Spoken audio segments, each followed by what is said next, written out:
গত পর্বে আমরা দেখেছিলাম কিভাবে হাজার হাজার বছর ধরে বন্দি থাকা ইয়াজুজ ও মাজুজের প্রাচীর ভাঙার প্রচেষ্টা প্রায় সফল হতে চলেছিল। আমরা জেনেছিলাম কিভাবে তাদের সর্দার প্রথমবারের মতো ইনশাআল্লাহ বলবে এবং সেই একটি শব্দের জোরেই খুলে যাবে পৃথিবীর বুকে মহাবিপর্যয়ের দরজা। আজ আমরা জানব সেই প্রাচীর ভাঙার পর থেকে শুরু করে কিয়ামতের চূড়ান্ত মুহূর্ত পর্যন্ত কি কি ভয়ঙ্কর ঘটনা ঘটবে। সারাদিন ধরে দেয়ালটা ভাঙতে থাকবে। দিন শেষে যখন দেয়ালটা প্রায় ভেঙে পড়ার মতো অবস্থায় চলে আসবে, তখন তাদের সর্দার হয়তো আল্লাহর ইচ্ছাতেই বলে উঠবে, আজকের মতো এখানেই থামো, ইনশাআল্লাহ বাকি কাজটা আমরা আগামীকাল এসে শেষ করব। সেই একটা মাত্র শব্দ ইনশাআল্লাহ তাদের হাজার হাজার বছরের চেষ্টাকে সফল করে দেবে। পরের দিন সকালে যখন তারা ফিরে আসবে, তখন তারা দেখবে দেয়ালটা ঠিক তেমনই ভাঙা অবস্থায় আছে যেমনটা তারা দেখে গিয়েছিল। এরপর তারা এক ধাক্কাতেই সেই দেয়ালটা ভেঙে ফেলবে এবং কোটি কোটি ইয়াজুজ ও মাজুজ বন্যার পানির মতো তীব্র গতিতে সারা পৃথিবীতে ছড়িয়ে পড়বে। তাদের আগমনের সাথে সাথেই পৃথিবীতে শুরু হবে এক চরম বিপর্যয়, এক ভয়ঙ্কর দৃশ্য। যখন তারা উঁচু ভূমি থেকে দল বেঁধে নামতে থাকবে, তখন মনে হবে যেন পাহাড়ের উপর থেকে এক বিশাল কালো সমুদ্রের ঢেউ নেমে আসছে। তাদের চিৎকার আর পায়ের শব্দে মাটি কাঁপতে থাকবে। তারা তাদের যাত্রাপথে যা কিছু পাবে সব কিছু ধ্বংস করে দেবে। সবুজ ফসলের মাঠ তাদের পায়ের নিচে পিষে ধুলোয় মিশে যাবে। ফলের বাগানগুলো তারা উপড়ে ফেলবে। শহরের পর শহর তারা জ্বালিয়ে পুড়িয়ে ছারখার করে দেবে। যখন তারা জেরুজালেমের কাবেরিয়া লেকের পাশ দিয়ে যাবে, তখন তাদের প্রথম দলটি সেই লেকের সমস্ত পানি পান করে শেষ করে ফেলবে। লেকটি একদম শুকিয়ে মরুভূমির মতো হয়ে যাবে। কিছুক্ষণ পর যখন তাদের শেষ দলটি সেই শুকনো জায়গার পাশ দিয়ে যাবে, তখন তারা একে অপরকে বলবে, হয়তো কোনো এক সময় এখানে পানি ছিল। পৃথিবীর মানুষ ভয়ে আতঙ্কে দিশাহারা হয়ে যাবে। তারা নিজেদের ঘর বাড়ি ছেড়ে পাহাড়ের গুহায় এবং জঙ্গলে গিয়ে আশ্রয় নেওয়ার জন্য ছুটতে থাকবে। কিন্তু ইয়াজুজ ও মাজুজের হাত থেকে পালানো প্রায় অসম্ভব হবে। তারা যাকে সামনে পাবে তাকেই নির্দয়ভাবে হত্যা করবে। তারা পৃথিবীর মানুষকে মারতে মারতে এমন এক পর্যায়ে পৌঁছাবে যখন তারা অহংকার করে বলবে, আমরা তো পৃথিবীর সব মানুষকে মেরে ফেলেছি, এবার তো পৃথিবীতে আমাদের কোনো শত্রু নেই, চলো এবার আকাশের লোকদের মারি। এই বলে তারা আকাশের দিকে তাদের তীর ছুড়বে। আল্লাহ তাদের এই অহংকার এবং মূর্খতাকে পৃথিবীর মানুষের সামনে প্রকাশ করার জন্য সেই তীরগুলোকে রক্তমাখা অবস্থায় তাদের কাছে ফিরিয়ে পাঠাবে। রক্তমাখা তীর দেখে তারা আনন্দে উন্মাদ হয়ে চিৎকার করে বলবে, দেখো আমরা আকাশের দেবতাদেরও মেরে ফেলেছি, এখন আমরাই এই মহাবিশ্বের শাসক। ইয়াজুজ ও মাজুজের এই ভয়ঙ্কর অত্যাচারে তুর পাহাড়ে আশ্রিত ইমানদারদের অবস্থা চরমে পৌঁছাবে। খাদ্যের অভাবে তারা ডেসপারেট হয়ে পড়বে। সেই কঠিন এবং অসহায় মুহূর্তে হযরত ঈসা আলাইহিস সালাম এবং তার সঙ্গীরা আল্লাহর কাছে দুই হাত তুলে কান্না জড়িত কণ্ঠে দোয়া করবেন। আল্লাহ তাদের দোয়া কবুল করবেন।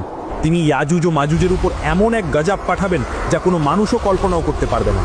তিনি কোনো বিশাল সেনাবাহিনী বা ভয়ঙ্কর ঝড়ও পাঠাবেন না। আল্লাহ তাদের ঘাড়ে নাগাফ নামের এক ধরনের পোকা পাঠিয়ে দেবেন যা দেখতে পঙ্গপালের মতো হবে। সেই পোকাগুলো রাতের অন্ধকারে ইয়াজুজ ও মাজুজের ঘাড়ের মধ্যে ঢুকে তাদের শরীরকে ভিতর থেকে খাওয়া শুরু করবে। কোটি কোটি ইয়াজুজ ও মাজুজ যারা একটু আগেও নিজেদেরকে পৃথিবীর শাসক বলে দাবি করছিল, তারা এই ছোট্ট পোকার আক্রমণে এক মুহূর্তের মধ্যে পোকা মাকড়ের মতো ছটফট করতে করতে মারা যাবে। এক রাতের মধ্যেই তাদের বিশাল বাহিনীর একজনও জীবিত থাকবে না। তারা সবাই একসাথে পচে গলে এমনভাবে মারা যাবে যে তাদের মরাদেহের দুর্গন্ধে পৃথিবীর বাতাসে নিঃশ্বাস নেওয়াটাই কঠিন হয়ে যাবে। সকালে যখন হযরত ঈসা আলাইহিস সালাম এবং তার সঙ্গীরা পাহাড় থেকে নিচে নেমে আসবেন, তখন তারা দেখবেন পৃথিবীর বুকে এক বিঘত জায়গাও খালি নেই যা ইয়াজুজ ও মাজুজের পচা গলা লাশে ভরে যায়নি। সেই অসহনীয় দুর্গন্ধে যখন পৃথিবীতে শ্বাস নেওয়াটাই কঠিন হয়ে যাবে, তখন হযরত ঈসা আলাইহিস সালাম আবার আল্লাহর কাছে দোয়া করবেন। আল্লাহ তখন উটের ঘরের মতো বিশাল বিশাল আকারের পাখি পাঠাবেন। সেই পাখিরা ইয়াজুজ ও মাজুজের কোটি কোটি লাশ তাদের শক্তিশালী ঠোঁট দিয়ে তুলে নিয়ে আল্লাহ যেখানে চাইবেন সেখানে ফেলে দিয়ে আসবে। যখন পৃথিবী লাশ মুক্ত হয়ে যাবে কিন্তু তখনও বাতাসে দুর্গন্ধ আর মাটিতে তাদের রক্তের দাগ লেগে থাকবে, তখন আল্লাহ এমন এক রহমতের বৃষ্টি পাঠাবেন যা এর আগে কেউ কখনো দেখেনি। সেই প্রবল বৃষ্টি পৃথিবীর প্রতিটি কোণাকে, প্রতিটি ঘর বাড়ি, প্রতিটি অলিগলিকে এমনভাবে ধুয়ে মুছে দিবে যে পৃথিবীটা আবার আয়নার মতো পরিষ্কার এবং পবিত্র হয়ে যাবে। ইয়াজুজ ও মাজুজের ফিতনা শেষ হওয়ার পর হযরত ঈসা আলাইহিস সালামের নেতৃত্বে পৃথিবীতে শুরু হবে সেই আসল শান্তির যুগ, যাকে অনেক সময় সোনালী যুগ বলা হয়। আল্লাহ জমিনকে তার সকল বরকত ফিরিয়ে দেওয়ার জন্য আদেশ করবেন। জমিন তার সকল প্রকার ফল ফসল এমনভাবে উগড়ে দেবে যে একটি মাত্র ডালিম একদল লোক খেয়েও শেষ করতে পারবে না, এবং মানুষ তার খোসাকে ছাতা হিসেবে ব্যবহার করবে। দুধের মধ্যে এত বরকত হবে যে একটি মাত্র উটের দুধ একটি বিশাল গোত্রের জন্য যথেষ্ট হবে। পৃথিবী থেকে সকল প্রকার জুলুম, অত্যাচার, হিংসা বিদ্বেষ উঠে যাবে। মানুষের অন্তর এতটাই পরিষ্কার হয়ে যাবে যে একে অপরের প্রতি কোনো শত্রুতা থাকবে না। হাদিসে এসেছে সেই সময়ে বাঘ আর গরু একসাথে বিচরণ করবে। শিশুরা বিষাক্ত সাপের মুখে হাত দেবে, কিন্তু সাপ তাদের কোনো ক্ষতি করবে না। হযরত ঈসা আলাইহিস সালাম একজন ন্যায়পরায়ণ শাসক হিসেবে পৃথিবীতে 40 বছর শাসন করবেন। তিনি নতুন কোনো ধর্ম নিয়ে আসবেন না, বরং আমাদের প্রিয় নবী হযরত মুহাম্মদ সাল্লাল্লাহু আলাইহি ওয়াসাল্লামের শরীয়ত অনুযায়ী শাসন করবেন। এভাবেই পৃথিবীতে এক নিখুঁত শান্তি ও ন্যায় বিচার প্রতিষ্ঠা করার পর হযরত ঈসা আলাইহিস সালাম স্বাভাবিকভাবে মৃত্যুবরণ করবেন। মুসলিমরা তার জানাজার নামাজ আদায় করবেন এবং আমাদের প্রিয় নবী হযরত মুহাম্মদ সাল্লাল্লাহু আলাইহি ওয়াসাল্লামের রওজার পাশেই তাকে দাফন করা হবে। হযরত ঈসা আলাইহিস সালামের মৃত্যুর পর পৃথিবীতে আবার ধীরে ধীরে বিপর্যয় নেমে আসতে শুরু করবে। ভালো মানুষের সংখ্যা কমতে থাকবে এবং খারাপ মানুষের সংখ্যা বাড়তে থাকবে। ঈমানদার মানুষরা এক এক করে পৃথিবী থেকে বিদায় নিতে থাকবেন। দিনই জ্ঞান ধীরে ধীরে উঠে যাবে আর পৃথিবী আবার অজ্ঞতা আর পাপাচারের অন্ধকারে ডুবে যেতে শুরু করবে। এমন এক সময় আসবে যখন পৃথিবীতে আল্লাহ নামটি নেওয়ার মতো আর কোনো লোক থাকবে না। হাদিসে এসেছে সেই সময় পৃথিবীর বুকে সবচেয়ে নিকৃষ্ট লোকেরাই বেঁচে থাকবে। তারা পশুর মতো নির্লজ্জভাবে প্রকাশ্যে রাস্তায় দাঁড়িয়ে খারাপ কাজে লিপ্ত হবে এবং তাদের উপরেই কিয়ামত সংঘটিত হবে। ঠিক সেই চূড়ান্ত অধঃপতনের মুহূর্তে প্রকাশ পেতে শুরু করবে কিয়ামতের সেই শেষ এবং সবচেয়ে ভয়ঙ্কর আলামতগুলো। হঠাৎ করে কোনো রকম পূর্ব সতর্কবার্তা ছাড়াই পৃথিবীর 3টি বিশাল অংশ মাটির নিচে দেবে যাবে। এটি কোনো সাধারণ ভূমিকম্প বা ভূমিধস হবে না। একটি বড় ভূমিধস ঘটবে পৃথিবীর পূর্বে, আরেকটি ঘটবে পৃথিবীর পশ্চিমে এবং তৃতীয় ও শেষ ভূমিধসটি ঘটবে আরব পরিপূর্বে। এই ভূমিধসগুলো এতটাই বিশাল এবং আকস্মিক হবে যে চোখের পলকে বিশাল বিশাল শহর, নগর, জনপদ সবকিছু মাটির নিচে চিরদিনের জন্য হারিয়ে যাবে। লক্ষ লক্ষ মানুষ কিছু বুঝতে ওঠার আগেই জীবন্ত কবরস্থ হয়ে যাবে। এই ভয়ঙ্কর ভূমিধসের কিছুদিন পরেই প্রকাশ পাবে কিয়ামতের আরও একটি বড় আলামত, দুখান বা ধোঁয়া। হঠাৎ করে পুরো আকাশ এক অদ্ভুত এবং রহস্যময় ধোঁয়ায় ঢেকে যাবে যা 40 দিন পর্যন্ত স্থায়ী থাকবে। এই ধোঁয়া পৃথিবীর প্রতিটি কোণাকে এমনভাবে ঢেকে দেবে যে মানুষ দিন এবং রাতের মধ্যে কোনো পার্থক্য করতে পারবে না। তবে এই ধোঁয়ার প্রভাব সকল মানুষের উপর একরকম হবে না। যারা ঈমানদার তাদের উপর এই ধোঁয়ার প্রভাব হবে খুবই সামান্য। তাদের কাছে এটাকে শুধু হালকা সর্দি কাশির মতো মনে হবে। কিন্তু যারা অবিশ্বাসী তাদের জন্য এই ধোঁয়া হবে এক ভয়ঙ্কর আযাব। সেই ধোঁয়া তাকে নাক, কান এবং চোখ দিয়ে শরীরের ভিতরে প্রবেশ করে তাদের প্রচণ্ড যন্ত্রণা দেবে। তাদের কাছে মনে হবে যেন তাদের মাথাটি আগুনের উপর রেখে ভাজা হচ্ছে। তারা ব্যথায় ছটফট করতে থাকবে এবং মুক্তির জন্য আর্তনাদ করবে, কিন্তু কোনো মুক্তি মিলবে না। 40 দিন ধরে এই ভয়ঙ্কর আযাব চলার পর যখন সেই রহস্যময় ধোঁয়ার 40 দিনের আযাব শেষ হয়ে যাবে, তখন মানুষ ভাববে হয়তো সবচেয়ে ভয়ঙ্কর সময়টি পার হয়ে গেছে। কিন্তু তারা জানতো না এটি ছিল চূড়ান্ত ধ্বংসের আগের শেষ শান্ত অবস্থা। সেই রাতের পর যখন ভোরের আলো ফোটার সময় হবে, তখন মানুষ এক অবিশ্বাস্য এবং ভয়ঙ্কর দৃশ্যের সাক্ষী হবে যা মানবজাতির ইতিহাসে আর কখনো হয়নি। সেই দিন সূর্য পূর্ব দিক থেকে নয় বরং পশ্চিম দিক থেকে উদিত হবে। এই দৃশ্য দেখার সাথে সাথেই পৃথিবীর সকল মানুষ, সে মুমিন হোক বা কাফের, এক মুহূর্তের মধ্যে বুঝতে পারবে যে সময় শেষ, কিয়ামতের চূড়ান্ত ঘোষণা এসে গেছে। তখন পৃথিবীর সকল কাফের আর পাপী বান্দারা ভয়ে আল্লাহর সামনে সেজদায় লুটিয়ে পড়বে। তারা তাদের পাপের জন্য কান্না করে ক্ষমা চাইতে শুরু করবে।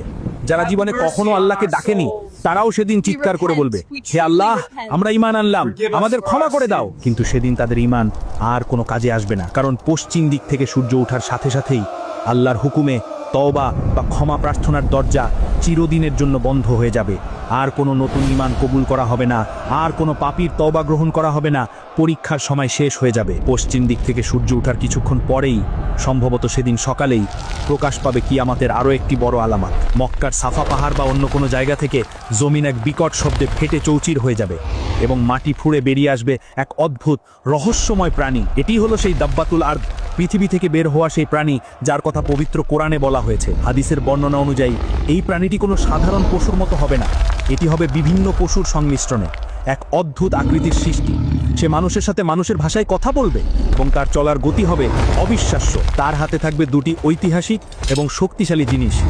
এক, হযরত মুসা আলাইহিস সালামের সেই অলৌকিক লাঠি।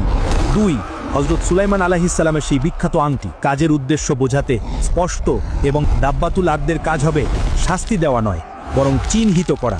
সে বিদ্যুৎ গতিতে সারা পৃথিবীতে ভ্রমণ করবে এবং প্রত্যেকটি মানুষের সামনে গিয়ে দাঁড়াবে।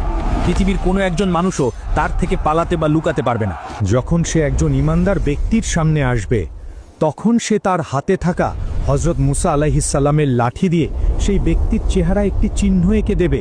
সেই চিহ্ন দেওয়ার সাথে সাথেই ঈমানদার ব্যক্তির চেহারা নূরের মতো উজ্জ্বল এবং ঝলমলে হয়ে যাবে। আর যখন সে একজন অবিশ্বাসী ব্যক্তির সামনে আসবে, তখন সে তার হাতে থাকা হযরত সুলাইমান আলাইহিস সালামের আংটি দিয়ে সেই ব্যক্তির নাকে একটি সিলমোহর মেরে দেবে। সেই চিহ্ন দেওয়ার সাথে সাথেই কাফিরের চেহারা ঘুটঘুটে কালো এবং কুৎসিত হয়ে যাবে। এভাবেই সে পৃথিবীর প্রথম থেকে শেষ পর্যন্ত আসা প্রত্যেকটি মানুষকে দুটি স্পষ্ট ভাগে ভাগ করে ফেলবে, মুমিন এবং কাফির। এই চূড়ান্ত বিভাজনের পর মানুষ আরও কিছুদিন পৃথিবীতে বেঁচে থাকবে, কিন্তু সেই জীবন হবে এক ভয়ঙ্কর মানসিক যন্ত্রণার। বাবা হবে মুমিন আর তার সন্তান হবে কাফির, স্বামী হবে জান্নাতি আর তার স্ত্রী হবে জাহান্নামী। কিন্তু এই অবস্থার পর কিয়ামতের আর কি বাকি থাকবে? কিভাবে ইয়ামেন থেকে একটি আগুন বেরিয়ে এসে সকল মানুষকে হাসরের মাঠের দিকে তাড়িয়ে নিয়ে যাবে? আর কিভাবেই বা হযরত ইসরাফিল আলাইহিসসালামের সেই প্রথম ফুৎকারের মাধ্যমে এই পৃথিবীর চূড়ান্ত ধ্বংস শুরু হবে? পৃথিবীর ইতিহাসের এই চূড়ান্ত অধ্যায় এখনো বাকি। জানতে হলে পরের পর্বে ফিরে আসুন। ভিডিওটি লাইক করুন, শেয়ার করুন।